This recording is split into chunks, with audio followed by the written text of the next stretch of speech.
of the Union Executive in the series of our Constitution. It is to be noted that besides the power of appointing the above specified functionaries, the Indian Constitution does not vest in the President any absolute power to appoint inferior officers of the Union, as is to be found in the American Constitution. The Indian Constitution thus seeks to avoid the undesirable spoils system of America, under which about 20% of the federal civil offices are filled in by the President without consulting the Civil Service Commission. And as a reward for party allegiance, the Indian Constitution avoids the vice of the above system by making the Union Public Services and Union Public Service Commission a legislative subject for the Union Parliament, and by making it obligatory on the part of the President to consult the Public Service Commission in matters relating to appointment, Article 323, except in certain specified cases. If in any case the President is unable to accept the advice of the Union Public Service Commission, the government has to explain the reasons therefore in Parliament. In the matter of removal of civil servants, on the other hand, while those serving under the Union hold office during the President's pleasure, the Constitution has hedged in the President's pleasure by laying down certain conditions and procedure subject to which only the pleasure may be exercised. Article 311(2). The military powers of Indian President shall be lesser than those of either the American President or of the English Crown. The supreme command of the defense forces is, of course, vested in the President of India, but the Constitution expressly lays down that the exercise of this power shall be regulated by law. Article 53(2). This means that though the President may have the power to take action as to declaration of war or peace or the employment of the defense forces, it is competent for Parliament to regulate or control the exercise of such powers.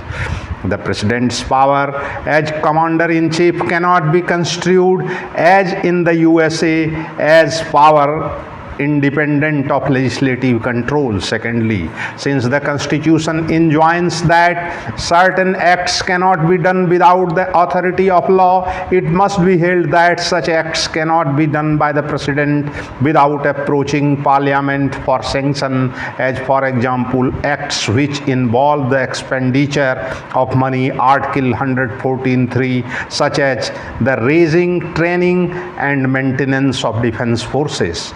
The diplomatic power is a very wide subject and is sometimes spoken of as identical with the power over foreign or external affairs, which comprise all matters which bring the Union into relation with any foreign country. The legislative power as regards these matters, as well as the power of making treaties and implementing them, of course belongs to Parliament. But though the final power as regards these things is vested in Parliament, the legislature cannot take the initiative in such matters. The task of negotiating treaties and agreements with other countries subject to ratification by Parliament will thus belong to the President, acting on the advice of his ministers.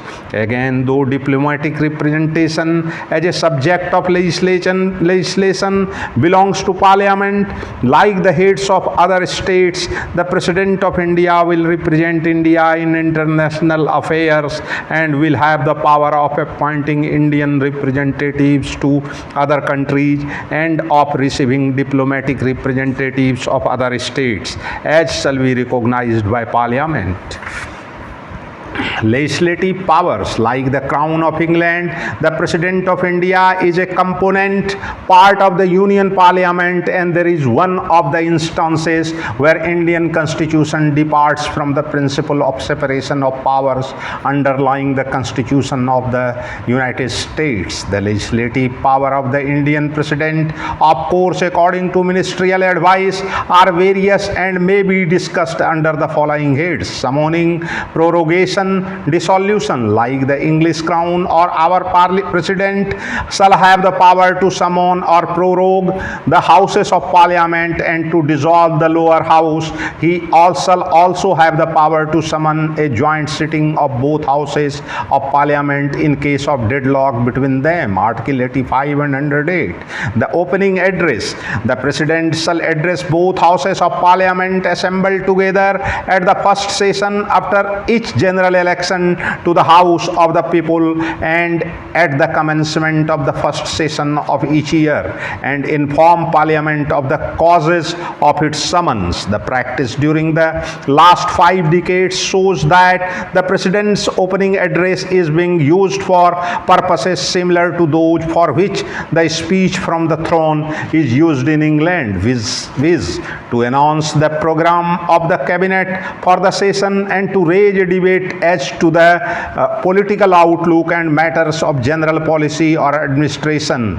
Each House is empowered by the Constitution to make rules for allotting time for discussion of the matters referred to in such address and for the precedence of such discussion over other business of the Houses. The right to address and to send messages. Besides the right to address a joint sitting of Houses at the commencement of the first session, the President shall also have the right to address either House or their joint sitting in any time and to require the attendance of members for this purpose. Article 86(1). This right is no doubt borrowed from the English Constitution, but but it is not exercised by the Crown except on ceremonial occasions.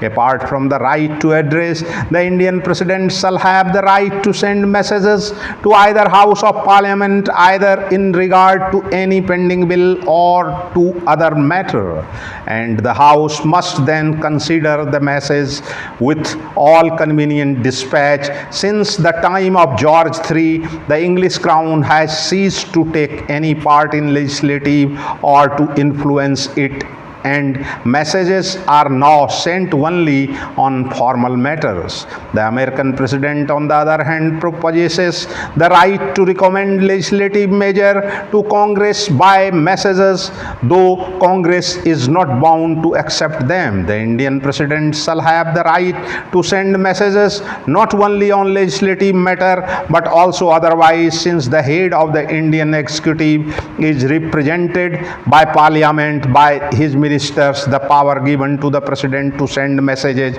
regarding legislation may appear to be superfluous unless the President has the freedom to send messages differing from the ministerial policy, in which case again it will open a door for friction between the President and the Cabinet. It is to be noted that during the first 46 years of the working of our Constitution, the President has not sent any message to Parliament nor addressed it to any occasion other than after each general election and at the opening of the first session each year.